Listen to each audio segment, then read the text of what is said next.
Уважаеми колеги, скъпи гости, първо благодаря за предоставената възможност на студентската организация още веднъж да представя лекцията за персонализирана меланомна хирургия, анализ базиран на два клинични случая. Първият пациент касае се за 47 годишна пациентка с давност на оплакванията от приблизително 6 месеца, като след посещение при фризьор последната забелязва, че в областта на скалпа се наблюдава лека подотина, която след механично дразнене има склонността да кърви. Като съпътстващи заболявания липсват такива, липсва съпътстваща медикация и тя се представя в онкодерма с оглед изясняване на дигнитета на лезията, както и последващи диагностични и терапевтични стъпки за изясняването й. В рамките на дерматологичния преглед видяхме в областта на скалпа локализирана овална лезия с екзофитен растеж, отчасти ерозивна повърхност, размери около сантиметър и половина и на две места около 11 часа и 6 часа леко некротични зони. Клинично и дерматоскопски лезията импонираше или наподобяваше на синневоз, като диференциалната диагноза включва нодуларен меланом на базата на синневоз, метастаза от меланом, гломангиом или отчасти тромбозирал ангиокератом. Избора на терапия беше отстраняване на лезията с полеотоперативна сигурност от 0,5 см, от 0,3 до 0,5 съгласно препоръките на American Joint Committee of Cancer за злокачествени меланоцитни лезии. Виждате предоперативното маркиране на лезията, очертаване на резекционните полета, отстранена е косата в областта на оперативната зона, като проведените параклиника и апаратна диагностика в рамките на скрининга бяха без данни за метастази. В рамките на елиптичната ексцизия имаше обилно кървене, което забелязвате на този слайд. Това кървене бе спряно с единични кожни шевове и електронож, като адаптацията на раневите ръбове бе извършена с единични кожни шевове. Ретроспективно лезията локализирана в областта на скалпа, маркиране на резекционните полета, обилното кървене, спиране на кървенето и постоперативния статус. Хистопатологичната диагноза показа, че се касае за синневоз, като специфичните отсветявания за С100, мелан А и ХМБ45 дадоха позитивна реакция, с което бе доказан и меланоцитния характер на лезията. Последвалото лечение и наблюдение се състоеше на практика следене и проследяване под формата на активно наблюдение. Втория пациент е 45 годишен пациент с давност на лезията около 6 години като цяло, липсва на съпътстващи заболявания и съпътстваща медикация, с данни за множествени обаче болезнени слънчеви изгаряния в анамнезата.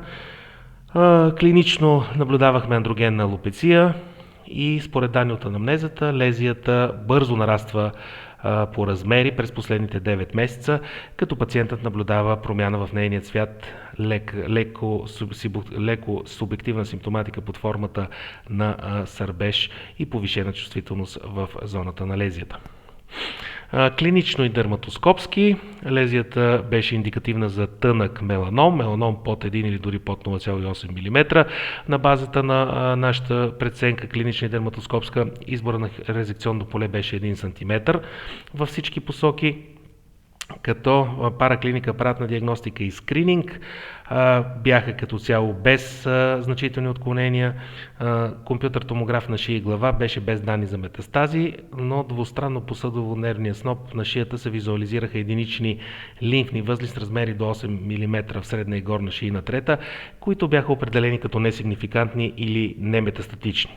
Рентгенография на бял дроб и ехография на лимфни възли и абдоминална ехография без патологични отклонения. Предоперативната находка след дезинфекция на оперативното поле, маркиране на оперативните ръбове, избрахме поле на хирургична сигурност от 1 см във всички посоки, като лезията бе изрязана в дълбочина, обилното кървене бе спряно с електронож. Виждате след отстраняването, изключително важно е в рамките на тези операции, ако се налага втора хирургична интервенция при лезии с дебелина примерно над 1 мм, да имаме информация на базата на тези снимки за големината на резекционните полета. Постоперативната находка непосредствено след отстраняване на меланоцитната лезия, като хистопатологичната диагноза показа, че се касае за superficial spreading меланома или повърхностно растящ малигнен меланом, Clark 2, Бресло 1 мм, без разязвяване, без спонтанна регресия, ниска митотична активност на клетките, силно изразена или добре изразена лимфоцитна стромна реакция, без периневрална инвазия и чисти резекционни полета.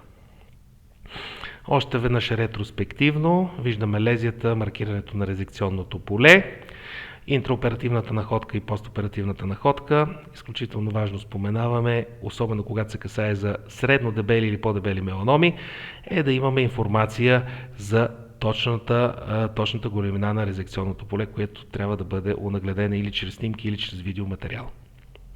14-ти постоперативен ден, виждате отстраняване поетапно на конците, един почти едва забележим цикатрик след тази операция и без компликации към момента. Стадирането на този пациент е меланом с туморна дебелина, т.е. под 0,8 мм, т.е. Т1Б.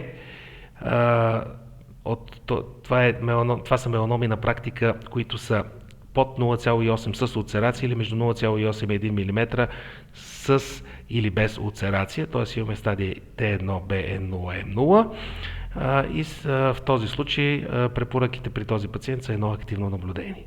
Без интерферон, без БЦЖ, просто активно наблюдение и диспансеризация към онкологията. Хирургичното лечение на меланома е едно предизвикателство. Представяме на практика два случая на пациенти с меланоцитни тип лезии, пигментни лезии в областта на скалпа, като дискутираме полетата на хирургична сигурност в тези случаи.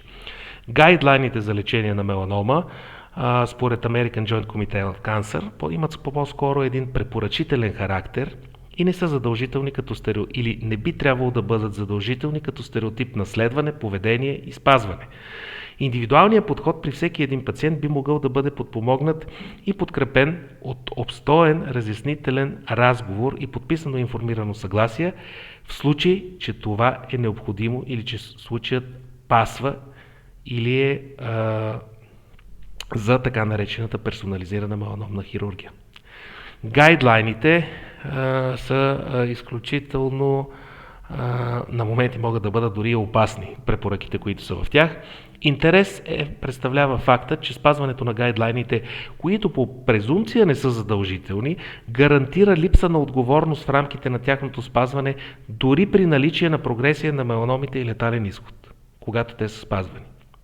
А не спазването на гайдлайните, индивидуализирането им, както и липсата на прогресия, са проводени от доволни пациенти, доволни лекуващи лекари, както и намалени финансови средства, една вместо две интервенции, за пациентите говоря, са свързани и съпътствани много често от първо сериозно неразбиране от колеги, които по принцип не разбират, сериозна реакция от колеги, които са мислили или смятат, че разбират, трето, в крайна сметка мълчание и последвало желание за участие в нашите разработки и от колеги, които са светила в световната дерматология. Четвърто, репресии и санкции на национално ниво по отношение на иновациите и иноваторите. Политиците ни от парламента, например, имат интерес към меланомите. Каквото и да значи това. American Joint Committee on Cancer и неговите препоръки. В този случай се касаеше за тумори, които са под 1 мм. Препоръките при този тип лезии е първоначално отстраняване на лезията с 0,2-0,3 до 0,5 см първична ексцизия, последвано от хистопатологично евалуиране на лезията и задължителна вторична ексцизия от 0,5 см във всички посоки. Тоест, ако имаме тумор, който е под 1 мм или доброкачествена лезия, по-скоро тумор, меланома инситу или тънък меланом, имаме две хирургични интервенции. Какво предлагаме ние или с нововъведените иновативни терапевтични стратегии за персонализирана меланомна хирургия? Когато имаме Тумори, които са клинично и дерматоскопски, с съмнение за тумори под 1 мм, както в случая, ние предлагаме една единствена хирургична сесия с резекционно поле от 1 см във всички посоки. Ако имаме възможността за допълнително добавяне на ехографското премерване на туморната дебелина, това, разбира се, е още един стълб в диагностиката, който стои в наша подкрепа. Но на базата на клиника и дерматоскопия при тънките меланоми и меланома инсито смятаме, че над 75-80% от случаите тази диагноза може да бъде поставена и втората оперативна интервенция да бъде избегната. Пациент 1.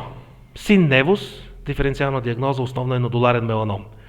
Кое обуславя хирургичното лечение на лезията с поле на хирургична сигурност от 0,5 см, а не от 1 см, въпреки че лезията е доброкачествена? Именно морфологията на лезията, клиничната и дерматоскопската, не може ясно да разграничи синия невус, иритирания сивен невус от нодуларен меланом. Неясни или липса на категорични дерматоскопски критерии в полза на син невус, които да гарантират отграничаването от нодуларен меланом, това е основната причина, която да ни кара да се придържаме към двуетапния подход за меланомна хирургия, т.е. да бъдем застраховани. Т.е. имаме възможност, ако това се касае за нодуларен меланом, да имаме туморна дебелина над 1 мм. Клинично, а и ехографски съответно това може да бъде подкрепено. Необходимостта от 2 сесии и необходимостта от провеждане на сентинелен лимфен възел в рамките на втората сесия са задължителни или силно препоръчителни, ако се окаже, че е нодуларен меланом, и те са именно ключови по отношение на избора на American Joint Committee of Cancer и ни застраховат. Именно това прави приложението на едноетапната или персонализирана меланомна хирургия изключително рисково в случая. Изисква се, както виждате, една добра преценка в рамките на възможното индивидуализиране на терапията.